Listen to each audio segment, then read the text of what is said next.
Whoa, whoa. Okay, what we're doing this evening, we're out in the semi-dark. What we want to do is we're going to take some photographs that actually involve locking the shutter open, and therefore you want your trusty tripod, lock everything down, open the shutter and leave it on the bulb setting.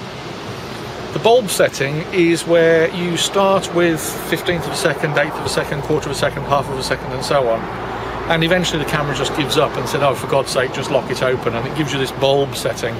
And as long as you've got your finger down on the button, the shutter will stay open, and that gives us the opportunity to create photographs where we're painting with light. And that's the origin of the word photography, drawing with light. And we can illuminate things like this shed here using a torch and just painting around and picking out details and so forth. And we can make this thing here a wee bit brighter simply by leaving the torch on it a little bit longer than some of the other things. We can highlight things of importance, and we can work our way along, and we can light up all of the sheds, and all of that can go onto one image. Or on digital cameras you can actually have a setting where you create multiple exposures on the same image, and again you need your tripod, trusty tripod. I can't emphasize that enough. You lock the camera down, you make sure everything is nice and tight. You obviously need an assistant at this point, you can't do this by yourself. But working as a professional photographer, you'd have an assistant. So if you're coming out to do this, bring out a pal who's going to hold the shutter down while you, the photographer, do what it is you want to do in front of the lens. But you're going to create multiple exposures. So basically, we set, each time you take a photograph, it goes on top of the previous one. And you can use lots of different flashes to light up a whole thing. Now, as we know from working in the pub when we did the wedding shoot, and when you do the studio shoots, that the flashlight actually drops off the further you are away from the camera. So as I move away from the torchlight, I get darker and darker and darker, and as I come closer I get brighter and brighter and brighter, and that's because the light falls off. So to try and light these sheds here, which sort of fall away into the distance, it would be almost impossible, because we'd have the flash on top of the camera there, and this one would be burned out. It would have loads of light, and the one down the far end would have none at all.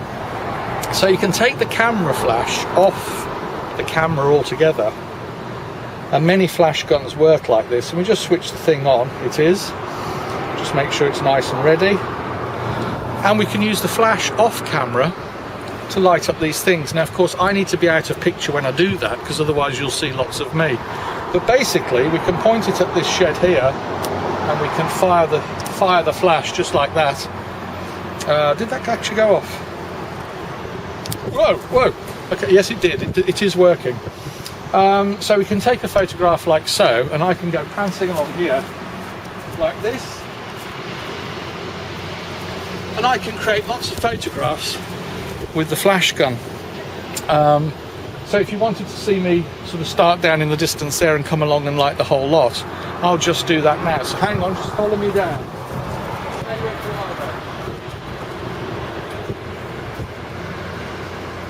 So here we are in the distance. We're going to photograph this one, and then that one, and then that one.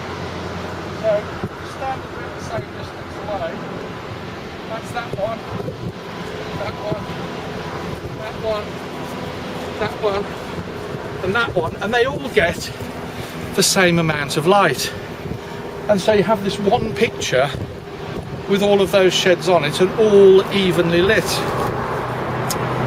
Now what we've also been doing is painting with torches, and they work just as well. As we've seen, I can highlight that shed there.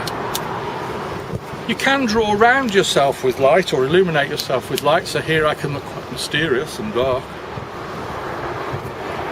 Or I can put the torch around me and trace my outline while the shutter stays open. But I can also sort of paint like an artist. You know, I can paint various parts of the shed and leave the shutter open, and I can paint things into the distance. Hopefully you might be able to pick that up as we sort of trace around the shed with the torches, and we can just keep doing that until eventually we get a picture. Now the beautiful thing about digital photography is that you can see immediately when you've finished whether you got the effects that you wanted. With the old school stuff with film, you'd have to wait 2 weeks while Jessup's processed it and you got the pictures back.